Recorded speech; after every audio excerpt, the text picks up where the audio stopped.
Yeah, I mean, I think actually I want to pivot back to the protests and this labor agenda, but let's Sure. talk about 2020 and the election a bit first. I really think it's very important that everybody read a book called Democracy in Chains by Nancy McLean Yes. that really explains why from my perspective, and I want, I'll just throw all this out for you to respond to.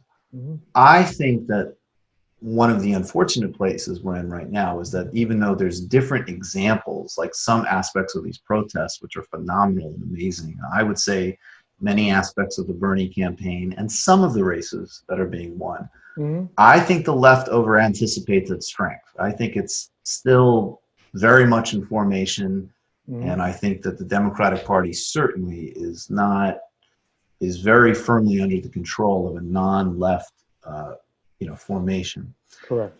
And at the same, so I sympathize with people's frustration with the Democratic Party, but the distinction that I would make is that if we all accepted on some level that the only way of even attempting to right the relationship between capital and labor is going to involve some type of seriously revitalized labor movement for the 21st century, the policy blueprint, if you read McLean's book and you see Mitch McConnell through that filter, will make that bureaucratically and logistically impossible. Hmm. And because we're in a world that I'm sorry to say, we're not in Cuba in the late 50s, we're not in Russia in 1917, Hmm. we're going to need to use these levers. And the Right. project is to really close those levers full stop. So I guess I'd like you to reflect on that. And maybe, because I think you do a very good job. Again, it's not even just a is it Trump or not Trump dichotomy. It's properly contextualizing Trump. In this case, in the broader Republican trajectory, that shows us that Mitch McConnell could have never stepped in to stop him because that's not where the party is. Correct. So I'm going to respond to this in perhaps a strange way, Michael.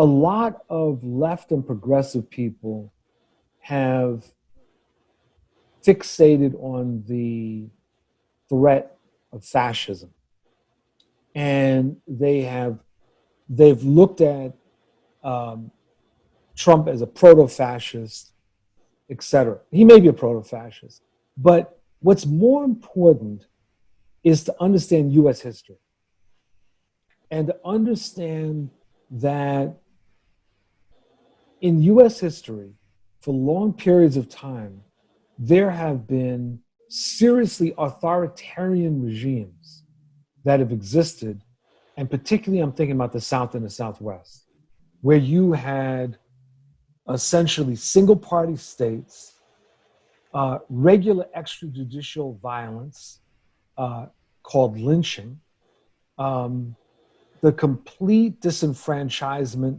of African Americans, and a disenfranchisement of many, much of poor whites.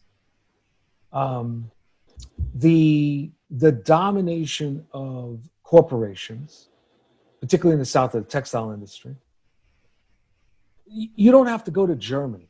You don't have to go to Italy to see the way that authoritarianism plays itself out.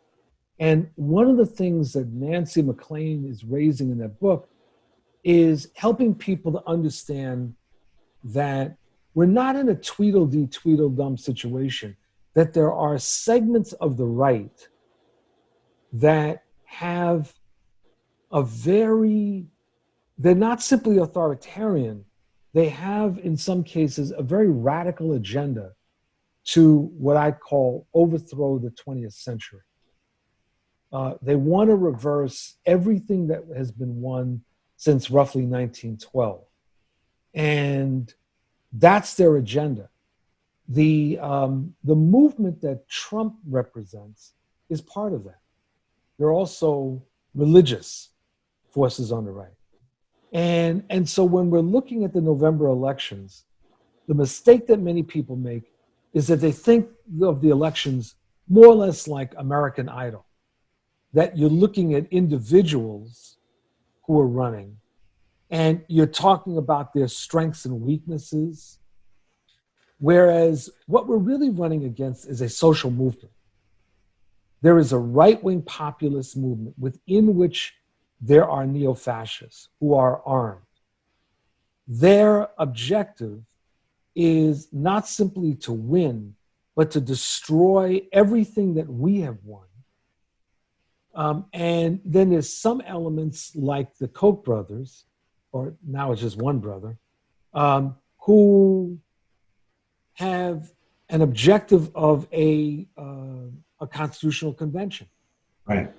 Right. And this is very dangerous because it it's is. not. It's also foreclosing on any wins in the future. Right. Right. Exactly. I mean, the discussions about a constitutional convention basically began in connection with taxation, and the idea of a flat tax. And you had these right-wing forces that said, we're not going to win this in Congress, so we need to build up our base in order to move a constitutional convention. But over time, these forces started to expand their agenda in terms of what they wanted to do with the constitutional convention. And what everyone needs to understand is that there's been only one federal constitutional convention in U.S. history. That was in 1787. Should there be another one, all bets are off. We have no idea what would happen. But one thing that you can definitely say is that if we come out of such a convention with a united theocratic states of America, it's not like you can go to the Supreme Court to challenge that, because the bottom line is the Constitution would have been changed. So what we're looking at is it's very, very dire, which goes to the question about labor, because labor as a social movement, including but not limited to unions, is what I continue to believe the one movement that actually can draw from different demographics and present an alternative vision and an alternative force. But it's a movement that is very fragmented right now. You just watched a Michael Brooks show video. Subscribe to get them all. Why wouldn't you? Don't be foolish. Click subscribe below and become a patron as well. Patreon.com/TMBS. Thanks, everybody.